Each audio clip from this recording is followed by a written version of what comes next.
Welcome to the BDO Global Payroll Quarterly WebEx.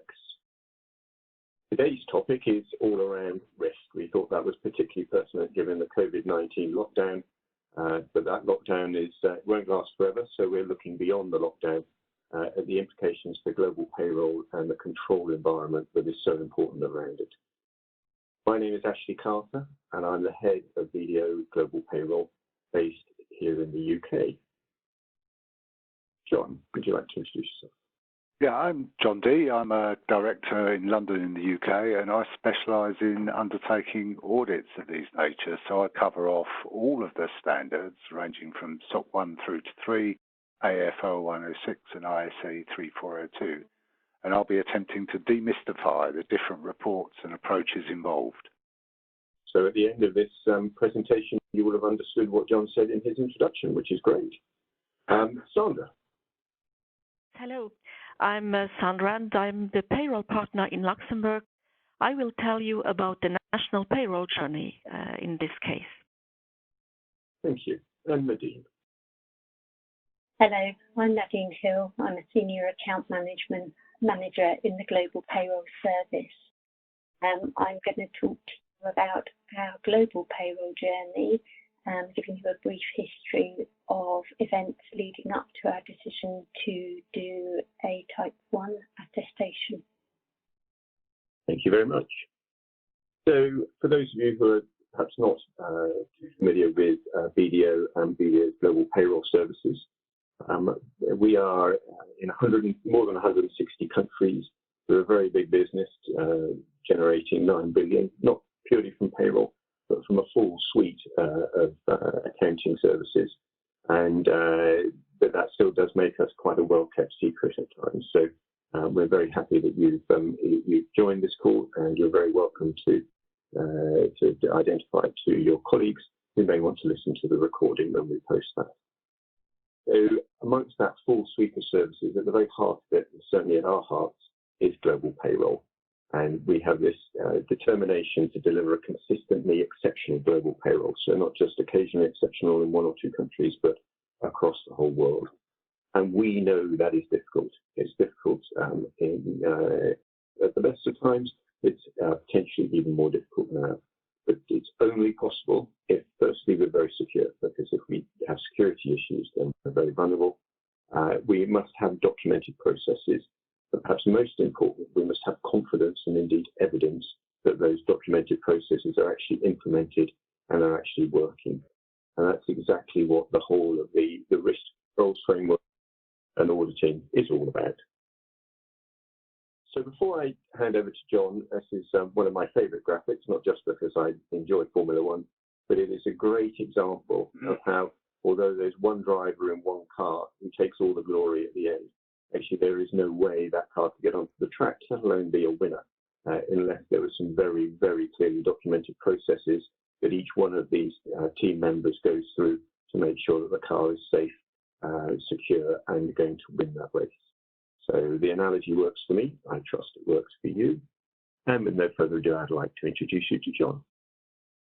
Okay, thank you, Ashley. Well, as a starting point, I think it'd be useful for me to provide some background to the various reports. And my first slide just begin with the most common reports. And these are the ones that relate to controls as they relate to the financial reporting of user entities. And the main ones are summarized. So there's an AF0106, which has recently been updated to 01020, and that primarily works well for service providers that have got UK clients. The most widely used one is the ISAE3402, which is a global standard, and that works well if you've got clients that are operating all over the world. And in America, they have SSAE18, which is the standard that is behind SOC 1. It's important for you as service providers to pick the right standard. In America, they're probably not going to have heard of AF0106, and they're certainly going to have a preference for the American standard, which would be SOC 1. For global clients, they're more likely to recognize the 3402 standard. For multiple clients, So if you're trying to provide assurance to multiple clients, these reports work really well because they are a report on the controls that you're applying to all of your clients. If you have a specific single client asking you for assurance, these aren't designed for that purpose. So you'd need to follow a slightly different standard, and that would equally apply for non-financial controls reports or specific data assurance. You need to follow ISAE3402 or SOC 19. So moving on to the more IT-based reports, which is on the next slide. Yeah, so there are a couple of American standards that are widely used and getting much more common currency throughout the world. And the main one is what's called a SOC 2 report. Now, this is slightly different from the previous reports I've talked to. It's not about financial reporting controls. It's about IT controls, and it follows specific trust services criteria that are set out in the standard. There's no departing from those. The expectation for a SOC 2 is that you will apply the common criteria on security plus additional criteria on at least one area, and those additional areas are availability, processing integrity, confidentiality, and privacy. As before, these work well for multiple clients, and they're very well recognized in the United States. As I said, they are getting increasing currency, certainly in the UK and in Europe. A SOC 3 report follows the same process, so you still need to cover all of these specified trust services criteria. You still need to cover the common criteria plus at least one of the additional criteria. The main difference is that this is a public report and it's very short form. So it's only used if service organisations need to provide a report that's more wider than to its clients. Now, if you're a service provider in Europe, you'll probably recognise ISO 27001, and this is the go-to standard for global or European service providers. What it involves is confirming that your IT security management controls follow 114 specific standards that are set out in the ISO. It's a 3-year certificate as opposed to an annual report, and all you provide to your clients is the ISO auditor certificate. If you're asked, and this is the same as for the financial reporting controls, if you have a single client asking for assurance about your IT controls, you should follow the other standards. So go back to ISAE3000 or SOC 19. I thought I would now focus on the financial reporting controls report because they're more relevant to a payroll provider. And there's 2 types of report, whichever one of the standards that is followed. So AAF, ISAE3402, or the SOC 1 report will all broadly follow these approaches. There are 2 types of opinion. A type 1 is an opinion on your controls at a specified date and on the description of the services that you provide at that specified date. A type 2 opinion is much tougher to achieve in that it's an opinion not only on the design of your controls as you've implemented them, but it's the operation of those controls through a period. And that period generally has to be more than 6 months, unless there are particular reasons for having a shorter period. In practice, this is an annual report.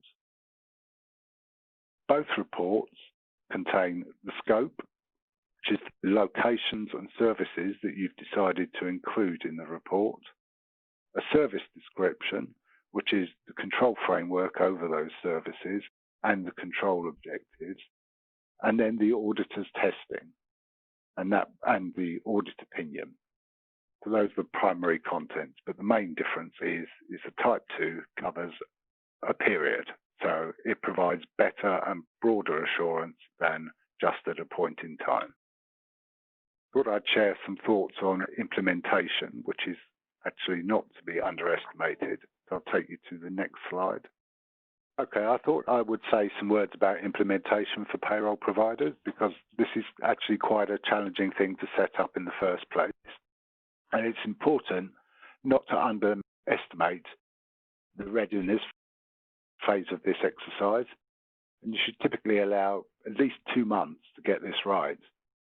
The key outputs of the readiness phase are a draft service description, that is, the services that you are providing to your clients, and the key elements of the control framework around the provision of those services.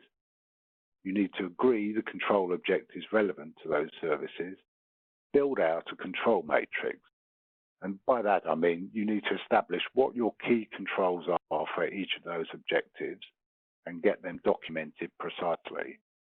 You also need to understand how those controls are evidenced in practice, remembering that you're going to need to provide this evidence to an auditor, and it's going to need to be clear and simple for them to confirm that the control has been operating. A way to check this is to walk through some examples for each of those controls that you have documented. And where you've identified any gaps in that process that you need to rebuild, you need to allow yourself time to establish those controls, design them, and get them ready for testing. For this reason, it's usual for organizations to go for a type 1 review first. That means that as they've gone through the readiness process, and if they have identified gaps, these gaps can be remediated in time for a date that is set by that service provider. So you can set the date for the report. And that means that at that point in time, you will have resolved all those gaps and your controls will be implemented at the date that you agreed. Remember, for a type 2, those controls need to have operated for a period of at least 6 months. So if you have remediation gaps arising from your readiness phase, they need to have run those new controls for the period that you're going to be undertaking the reporting for. The auditor's requirements are slightly different for a type 1 and a type 2.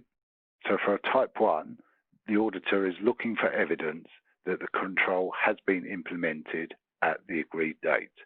That means they're still going to do some testing and they'll still want evidence of that control, but it will primarily be focused on an example of the control being implemented at the date that you set. For a type 2, the audit evidence requirement is more onerous.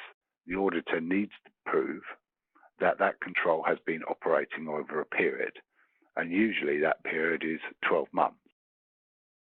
So the way that they go about that is to undertake sample testing for each of that control. And the sample sizes are determined by the frequency of the control. So for daily controls, you're likely to have sample sizes of 25, 30 or higher. For monthly or quarterly controls, the sample sizes are likely to be 5 or so.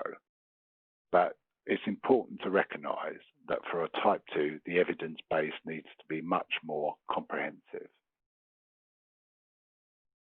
So moving on to the main cost drivers of this, and some of them are obvious. So the more locations that you include within your report, the more jurisdictions, and the length of the period, they're all going to be key factors in broadening the level of testing that the auditor is going to need to cover. Evidently, for a type 1, the level of testing is considerably less, and that obviously that will have an impact on the audit fee. The complexity of your service will also have a key impact, and also the range of services covered. I certainly work with a number of clients where we're including different parts of the business within the same report. Now, that they are consistent with each other, but they are slightly different and have additional controls. And some of my clients have complex control procedures, and inevitably they're going to take longer to document and test. A key driver is the number of control objectives and procedures to be covered. And also, as I mentioned previously, the frequency of controls drives the sample sizes. Now, if we're doing IT controls assurance, it's the SOC 1 or SOC 2 trust service criteria. That's what drives the number of control objectives. And there's at least 33 trust service criteria for SOC 2, which means that typically the cost of the SOC 2 reporting can be considerably higher than a SOC 1 report. Finally, if there are a high number of high-risk control areas included in the report and the testing, the auditor is inevitably going to want to test these more thoroughly, and that will have a big impact upon their testing strategy. And finally, overall, it's important that the quality of the evidence is good and the level of compliance is good. These will have an impact on the time it takes the auditor to confirm that the evidence is in place, and non-compliances will result in exceptions that require reporting and detailed discussion with you, which again will impact upon costs. So I shall now hand you over to Sandra Claro, who will explain BDO Luxembourg's journey towards Type 2 reporting. Thank you, John, for these specific explanations. I will try to speak about our experience in Luxembourg now for nearly 10 years. So BDO Luxembourg is the market leader for payroll services. And I consider that we are lucky to have the possibility to work with a tailor-made software that we develop in-house, and that we so have the possibility to adapt to the different industries we serve. But many of our clients are multinational companies from the financial sector, and they are asking and requiring the SOC evidence. Of course, the ISAE3402 engagement allows us to have internal control environments with policies and procedures that are evaluated and tested by auditors yearly. The decision in Luxembourg was taken in 2010, and the first implementation of the Type 1 attestation lasted 1 year. The Type 2 attestation is yearly tested and audited, and since then we work with EY, managed by the same direction. I only have here to say that our teams are really have to improve all the production that they do, and they have to respect really all the controls that we put in place in our engagement. So move to the next slide. This project, as you can imagine, is a project of who is of course linked to a certain work. We were at the beginning guided by advisors of BDO Belgium, but afterwards we had to internally perform risk analysis, reorganize the resources in our payroll department. We had to define the roles, responsibilities, to review the business process, and also to optimize the control objectives. One of this control is a 4I principle. So each action that we make is always acted by one person and validated by a second one, so that we can guarantee that there are less errors than possible. We had 3 collaborators who were dedicated for this first engagement. It took a very long time to put in place the whole framework. Going forward to the next slide, we can see the achievements that we reached. So in the department, we have now a consistent and structured way of working with less errors. Our goal is an efficient process with quality and in a continuous improvement. Due to our internal control environment, we can guarantee a business continuity, and this was again the proof during the COVID-19 crisis in the home office, because we are a team of nearly 60 people working in the payroll department, and everything had to be really synchronized from distance. The business benefits that we have is, of course, that the ISAE3402 is an internationally recognized standard audit engagement, which provides our clients assurance on the results of our services.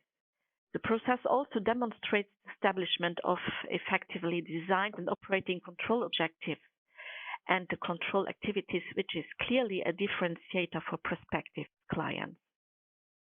So for the national payroll, I give now the word to Nadine for the global payroll. Thanks, Sandra. So I'm going to talk through a global payroll journey. And I thought I'd start by talking about the events that led up to our decision to pursue a 3402 attestation last year and our subsequent experience of the attestation process. If I go back to 2014, we signed a strategic partnership with one client to provide global payroll services to their end clients. The concept was simple. They responded to the RFPs, and if one, they worked on the high headcount countries and we did the smaller ones. However, one of the terms of the agreement was the requirement for annual audits of our local service providers, i.e. our other BDO offices. So we needed to ensure we had a system of control in place to ensure our local teams met the audit requirements that we had signed up for. At the same time, one of their clients was moving to a direct contract with ourselves. The client was a very large global pharmaceutical company who was used to an annual audit of their service providers and, as a listed company, wanted reassurances that we would have the controls in place for their outsourced service.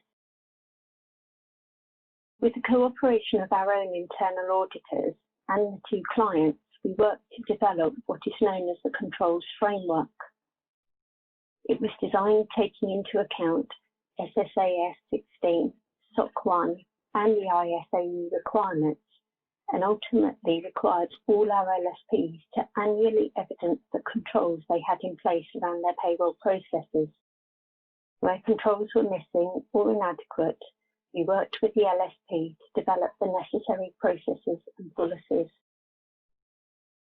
As we gathered the evidence required for the audits, we stored it on a SharePoint portal we had specifically built to manage the audit requirements. This portal is reviewed quarterly to ensure the documents are up to date, and annually we ask the local teams to ensure that the documents are still the most current and continue to meet the control requirements. The other advantage in building this portal was that when any client asked for evidence of the controls in place for a country, we were able to pull the evidence from the portal and limit the burden on the local teams with too many requests.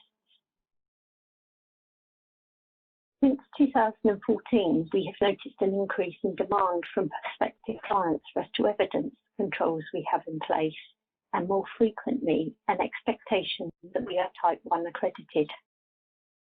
Additionally, in 2017, we started to develop the Evolve payroll platform to exchange data between our clients' HRP systems and the local teams.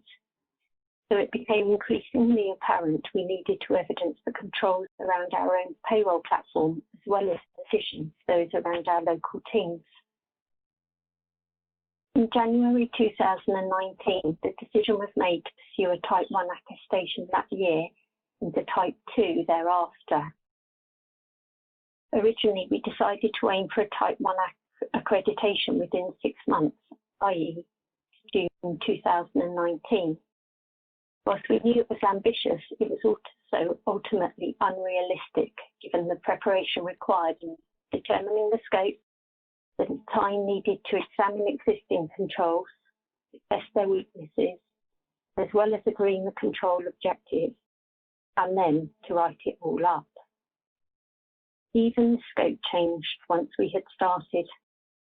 Our plan had been to do the attestation in conjunction with our shared service centre in Mauritius. However, they had resource constraints that meant they were not as far forward with their attestation as we thought. We had to carve out an element of our process from the scope. Fortunately, the elements only affected one client, so did not have a significant impact on the final report. Additional factors affected the ambitious timeline. Not everyone could commit to the time requirements, and there were delays in obtaining the information, which pushed the completion date out further.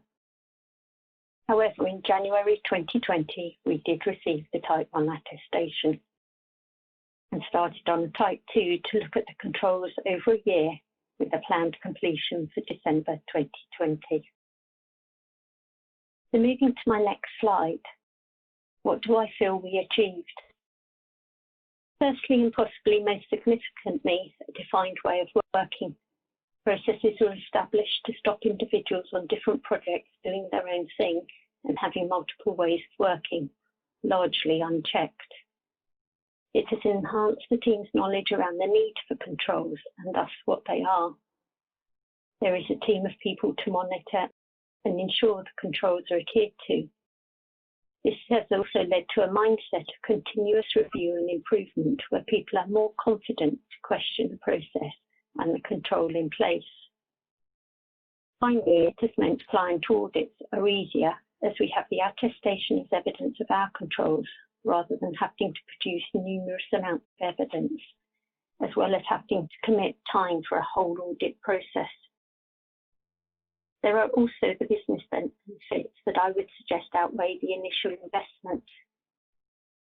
Firstly, as mentioned earlier, we are seeing the requirement for ISAE or SOC 1 accreditation appearing much more frequently in RFPs and client requests.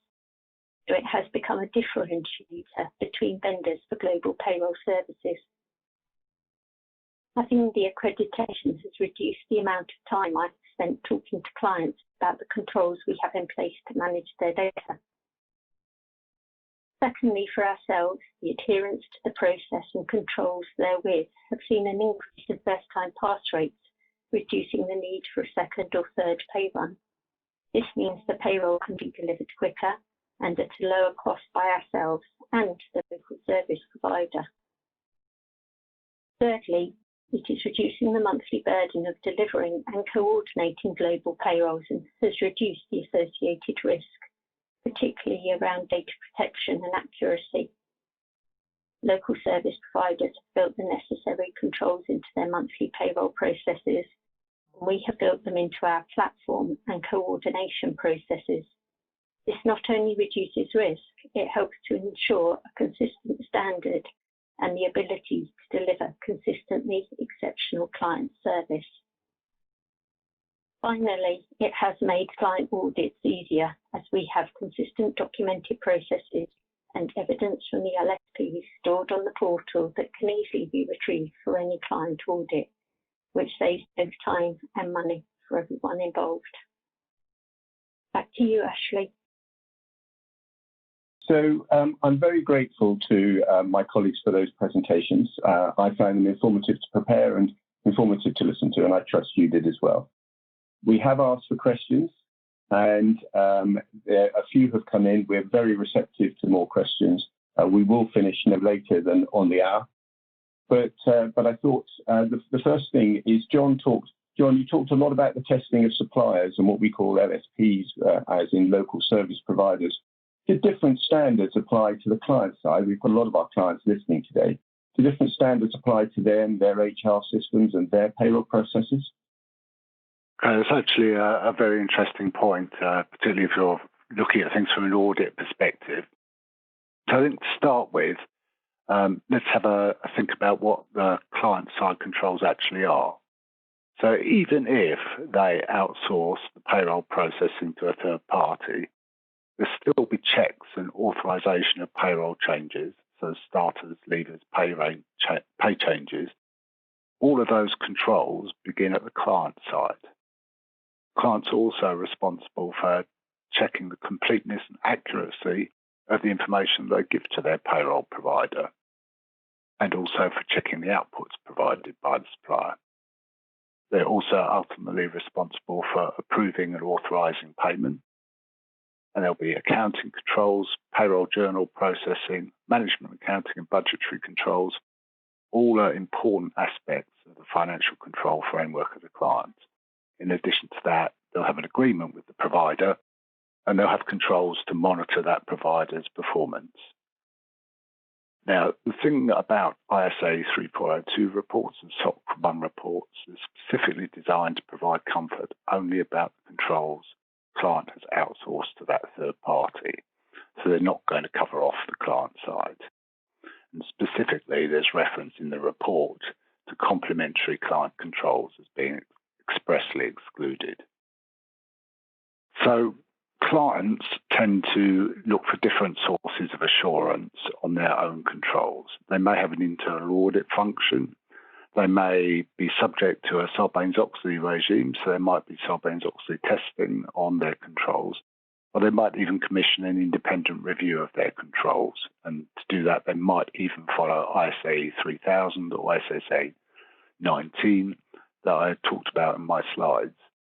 In practice, auditors of payroll systems don't look at the client side separately, and they don't tend to look at the third-party side separately. They look at the whole payroll process. So as part of their work, they will be looking for an ISA 3402 report or similar when they're being asked to provide assurance over the totality. But that doesn't mean, what it actually means is that they don't need to visit you as the payroll provider to test the controls, because you will already have had those controls tested and they'll be covered in the report. So a long answer to a short question, Ashley. Thank you very much, John, and it's much appreciated. And I trust that made good sense. If anyone wants to ask a follow-up question, you're very welcome. But meanwhile, Sandra, so you put in a very large amount of effort in your own controls in BDO Luxembourg when this was really quite new for payroll suppliers to be investing this way. Are those controls generic? Can someone just pick them up and apply them, or are they really only for use by you? Our controls will provide a good starting, of course, for all other ISAE3402, but the control objectives are, they could be very similar, but they differ when there are different systems, software, and also for the local legislation, it is important to see it from country to country. Then you have also to be aware that if your software is supported by an external company, it is of your interest if that company is also compliant and can show evidences. Because for Luxembourg, for example, we have our own software, so we have the power or the decision to change or to put in place new controls, also to put in place corrections to the program. If that is not the case, the software supplier will not change it as you want or not so far. That's very kind. Thank you for explaining that. And I think from the global payroll perspective, that's why it's so important that we have our controls framework, which, although it's compliant with the ISAE standards and the SSAE standards, is independent in itself, so that we apply all of those generic controls right across the whole of that global payroll. So that's a really important activity. And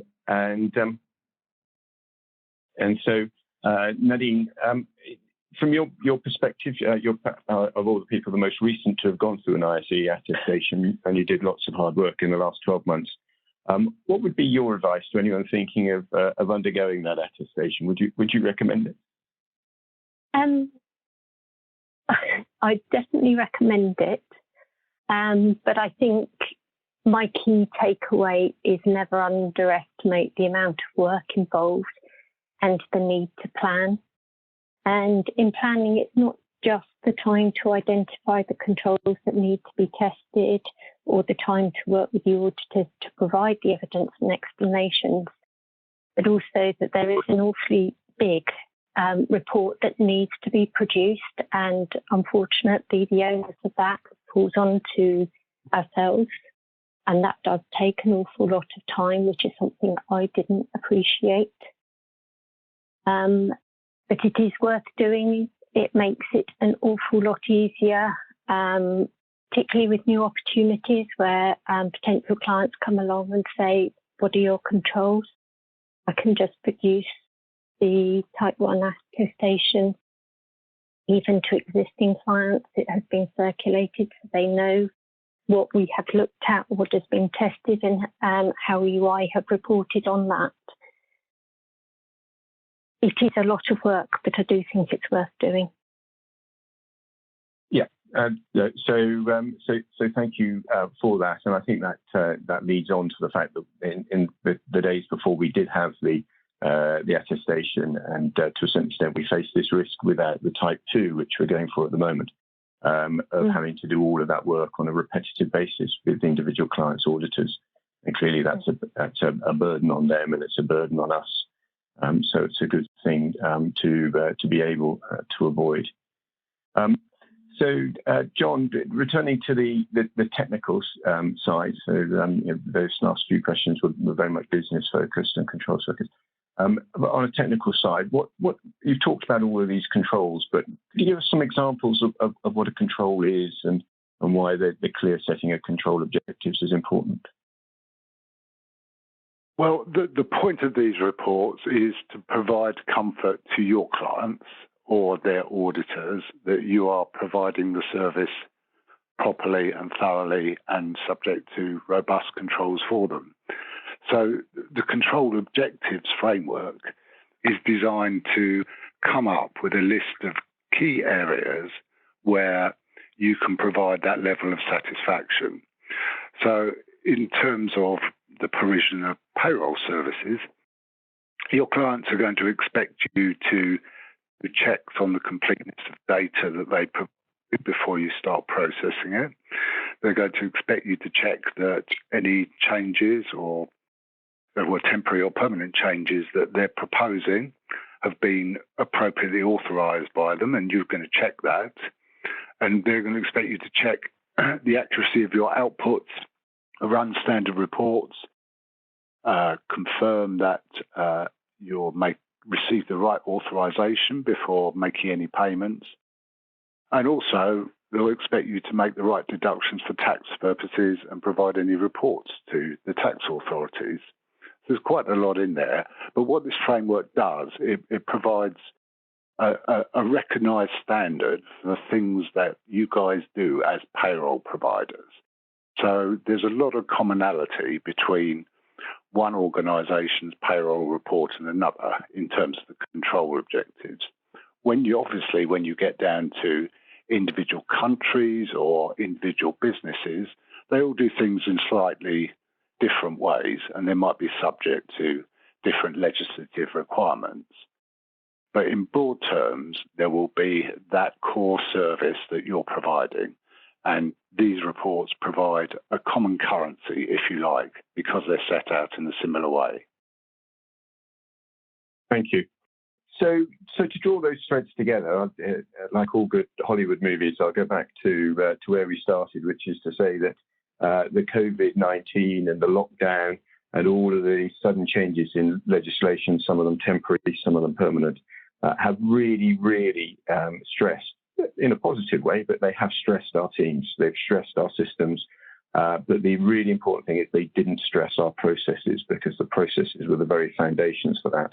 So whether it was our business continuity processes or the IT change control, they're all there for very, very good reasons. And COVID has just proved why those investments were worthwhile and the benefits that we and ultimately our clients get from that. I think we've established why we've gone for the international standards, and that actually, although there's so much talk about national standards and the more pervasive America's standards, actually fundamentally they are the same thing, and that's good news for all of us, so that we can depend on one or the other, irrespective of who your internal and external auditors are. And then I think the final point for us is that this is not a simple task, even if you've done it in many countries. Each country has a separate challenge, and the expertise required to do that is important, both internally for preparation and then externally for the auditors to come around and to be minimum burden on us for that one report. So I'm grateful for my presenters, grateful for the team who put all of the slides and the WebEx together. We will be putting it out as a recording on the internet through our various websites, and you are very, very welcome to recommend it to your colleagues and any of your other contacts who have an interest in such business critical operations. And it just behoves me to say on behalf of my colleagues, thank you very much for joining, thank you for listening, and we very much hope you enjoyed it. Goodbye.